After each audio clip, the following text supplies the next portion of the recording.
The idea of werewolves in Norse mythology has had a long-term influence on modern conceptions of lycanthropy. The notion that people could change into wolves was a major theme in Norse tradition and storytelling. People have passed down this mythology through the ages, and it continues to capture their attention today. I told my girls the werewolf killed their mother. The idea of humans changing into wolves is a common topic in writing and movies, demonstrating the influence of Norse culture on the creation of werewolf lore. The fascination we have with this legendary beast is a reflection of how Norse culture has shaped our perception of lycanthropy over the ages. There's a common misconception that werewolves, as creatures strictly defined by the transformation of man into a wolf through a curse or affliction, were not a significant part of Norse mythology. Although the werewolf of contemporary popular culture did not exist in Norse mythology, shapeshifting and entities possessing similar traits and abilities were prevalent and significant. In Norse mythology, the capacity to change one's shape was a potent notion.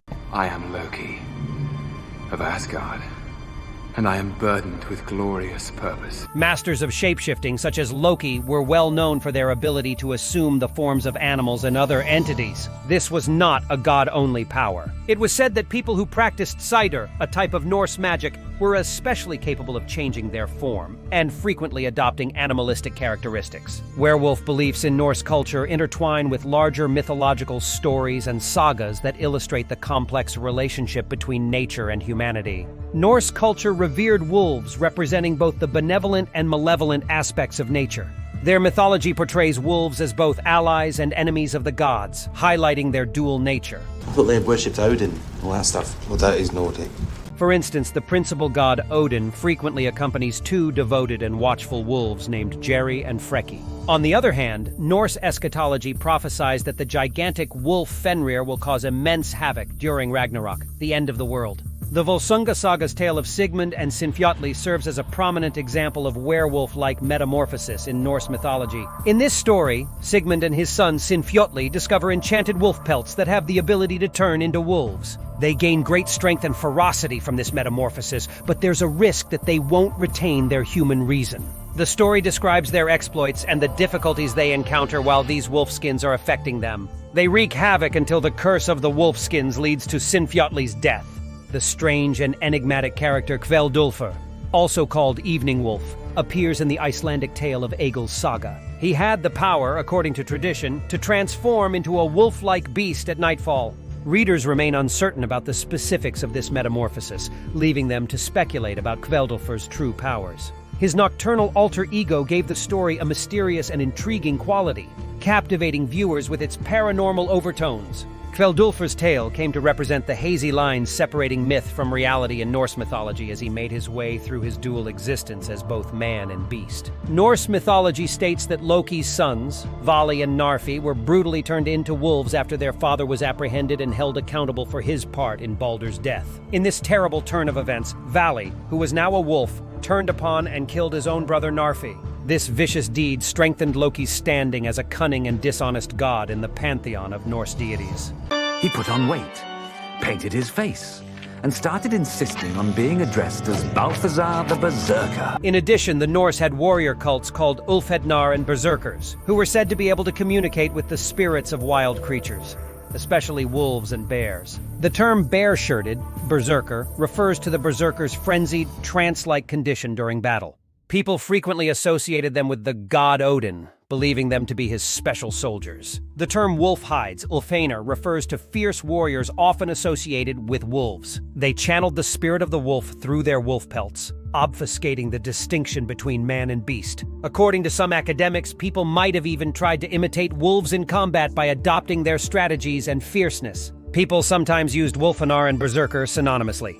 The transition into wolves or werewolf-like creatures might be seen as a metaphor for the conflict between reason and barbarism, or between civilization and the wild.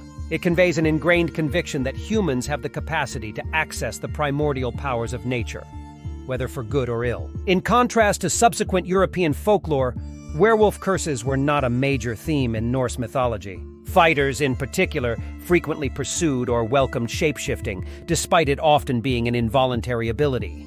Your classic werewolf can change shape anytime it wants, day or night, whenever it takes a notion to. The harsh settings and emphasis on martial skill that characterized Norse society may explain the veneration for animalistic strength and the lack of a strictly negative connotation associated with wolf-like metamorphosis. Although they may have impacted later werewolf legends, these Norse stories of shape-shifting and animalistic behavior are not the same as the werewolf myth of today. It is always fascinating to examine the ancient cultures where our modern myths and stories originated and how they have changed over time. The Norse werewolf motif has impacted contemporary literary and popular media portrayals of werewolves and shapeshifters. There are similarities in many cultures to the notion that warriors might change into formidable creatures during combat, and this idea has always captured people's attention. This is best illustrated by the 2022 Norwegian movie Viking Wolf. The film explores the strange and mythical, fusing elements of contemporary horror with Norse mythology to produce a spine-tingling story.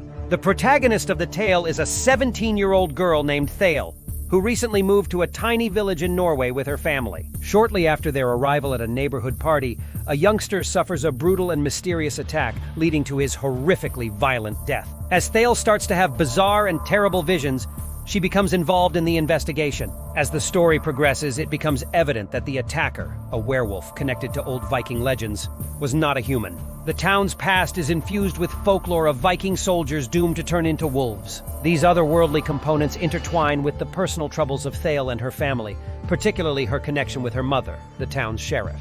Modern werewolves, often portrayed as tragic and cursed creatures, do not directly feature in Norse mythology. However, it was full of aspects and concepts related to shape-shifting, animalistic strength, and the hazy boundaries between man and beast. A complicated and intricate relationship, entrenched in the cultural and spiritual environment of the Norse civilization, exists between the concept of human-animal metamorphosis and the Berserkers, úlfhéðnar, and stories such as those found in the Völsunga Saga. Werewolf beliefs in Norse culture are a complex tapestry of warrior customs, legendary stories, and symbolic allusions to the strength of the natural world. These myths emphasize the Norse perception of the fine line that separates civilization from the wild, as well as the possibility of both peace and strife that exists there.